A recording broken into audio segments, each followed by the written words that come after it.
Let's talk about Ripple's reserve currency. Now, I wouldn't dare call it a world reserve digital currency, right? Because the world hasn't accepted it. We don't have the official declaration from any central bank or the IMF. So I would never dare say that it is the world reserve digital currency. All I'm saying is that Ripple refers to it as a world reserve digital currency, and that me and some of my friends treat it as a reserve currency. And I'm going to show you another connection partnership that we found here today, showing how deep this rabbit hole goes with Ripple and XRP. It's truly incredible. And to get started here, I wanted to share with you, we just had a hearing taking place in Congress on the Hill. And I want you to listen to them talk about Tether and the U.S. touch points that Tether and their company, their relationship with Cantor has for the ability for Treasury to come, let's just say, check out what they've been up to. Take a listen on this one, folks.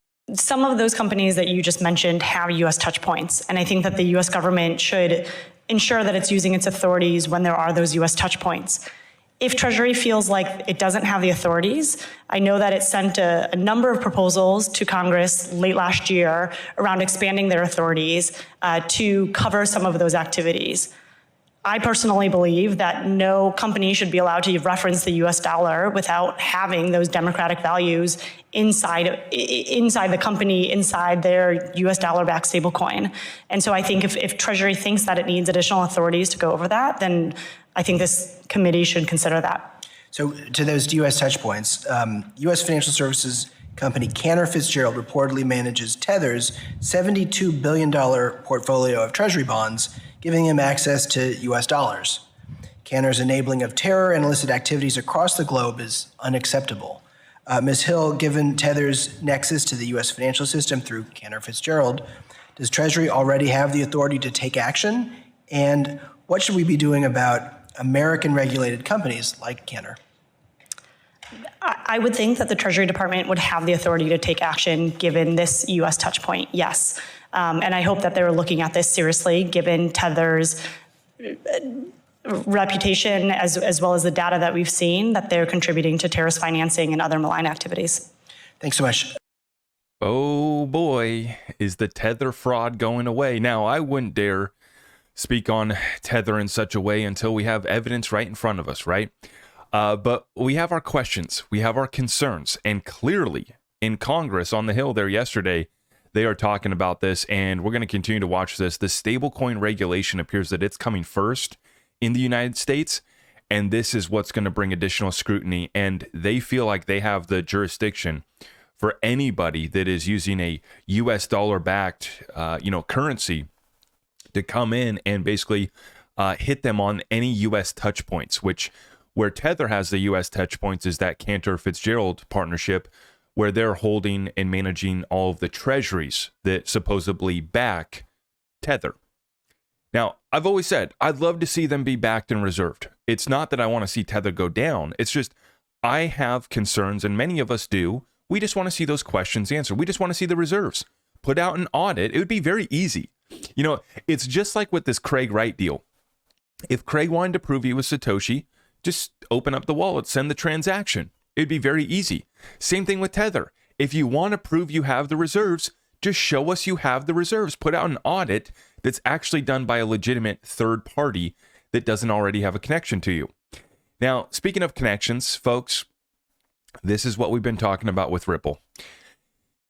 You are not seeing any other cryptocurrency projects even get in the conversation. Meanwhile, I'm about to show you guys we have a little conversation here taking place between Swift, City, and Ripple on this podcast here hosted by Jennifer Parker, the Converge podcast. And this was shared to me by my good friend, Digital Perspectives, Brad Kimes. Can't wait to see you guys in XRP Vegas, by the way. I'm not going to play this full clip. I'm not going to play any of this clip, but I'm just showing you guys the point here. This is global head of payments at Swift, head of digital assets at Citi, and then we have head of payment products at Ripple, Pega Soltani.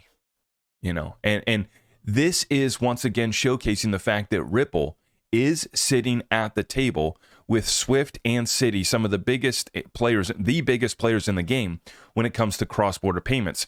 And they're talking specifically about this phased rollout, the 3 phases to global interoperability: domestic, inter-regional, and intra-regional.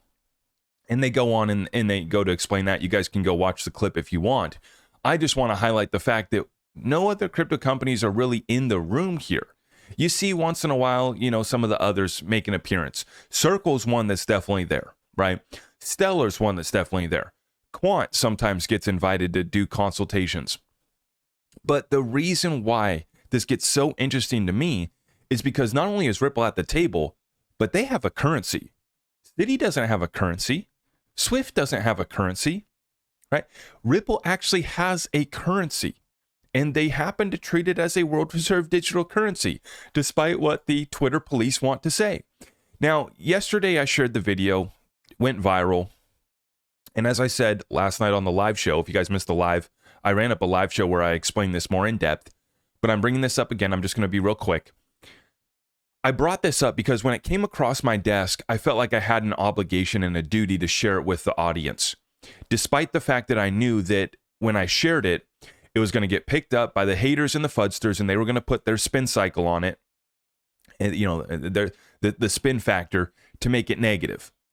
And the reason why I did is because it came across my desk. I felt like I had an obligation. It would have been a disservice to not share it with you guys. So I brought it forward, and I'm not putting a positive spin on it because I just want to cover for Ripple, because Ripple's paying me. Ripple's not paying me. Nobody's paying me. I come out here and do this on my own. And all I ask is that you guys smash the thumbs up, share the content out far and wide. And if you do want to come use our community resources, it's all at my website, zachrector.com. Nobody's telling me to put a positive spin on this. I think that this is the responsible thing to do with their reserve currency. Have relationships with market makers like GSR that effectively allow them to distribute XRP in a way that doesn't impact price negatively. Now, of course, when everybody hears that, the data is right there in front of you, an email goes out, let XRP breathe, on December 18th, 2017. 2 weeks later, XRP goes from 67 cents to $3.30 all-time high. That has a lot of people irked and a lot of people feeling funny. For me, it has me feeling even more comfortable, right? And knowing now, too, that they're not doing those programmatic sales anymore at all. Now, they could. If they wanted to fire back up programmatic sales, they could, because Judge Torres did rule that those sales were not investment contracts. So they did not break securities law. They did not break fraud. It is not fraud. It is not manipulation in the sense that, here's the thing. When you own so much of a commodity, you move price. Is it manipulation in a devious sense? I don't think so. I don't think that you can classify it as that. It's simply a fact that Ripple is trying to responsibly distribute this XRP in a way that doesn't impact price. If they did it in a way that made price fall off, that would be negative, because they have obviously the biggest incentive to see XRP price go up. They have a lot of XRP. They don't want to see price go down, but they also don't want to showcase to their institutional partners that this is some crazy volatile asset that they're swinging up and down when they do big sells, when they do large buybacks. Remember, they've been buying back significant amounts of XRP as well. They don't want to have that going on when they go to sit down with these institutional partners, when they go to sit down with Citi, when they go to sit down with Swift, right? Which they're doing very often. And so I believe that you really have to understand that video that I put out yesterday. Go back and watch it again. If you don't understand it, you can go and watch the live that I dropped last night. I dropped some additional content. And to me, this data point here that I found, this just adds to the fact that Ripple has set up everything that's needed to custody these assets. And then now they get to focus on building out the best liquidity on the XRP ledger. This is from August of last year. Standard Custody and Trust, which is the company that Ripple is looking to acquire, they partnered up with GSR, which is the market maker that is cited in those emails yesterday that I shared with you guys. GSR is one of the market makers that Ripple has been partnered up with to execute their programmatic sales. It's one of the services that GSR offers as a market maker for the last 10 plus years. Last year, Standard Custody and GSR have joined forces to introduce innovative escrow solutions in digital assets. Now, we know that Ripple has that escrow, right? Collaboration aims at reducing counterparty risk and further elevating standards for reliability and efficiency. This is putting everything together, folks. We have relationships with the market makers, absolutely critical. We have Standard Custody, the acquisition. What does it get them? It gets them a bank charter in New York, approved by the NYDFS, and this is absolutely major. And then it also gets them an all-star team. You have to understand, the vice president of Standard Custody and Trust, he was head at BNY Mellon for custodying digital assets. Over a third of all institutional digital asset custodies was what he was in charge of. This is now the vice president of Standard Custody and Trust. So not only did they get the bank charter in New York, they got additional licenses in other jurisdictions as well. They got the technology play, but then they also got another all-star cast team.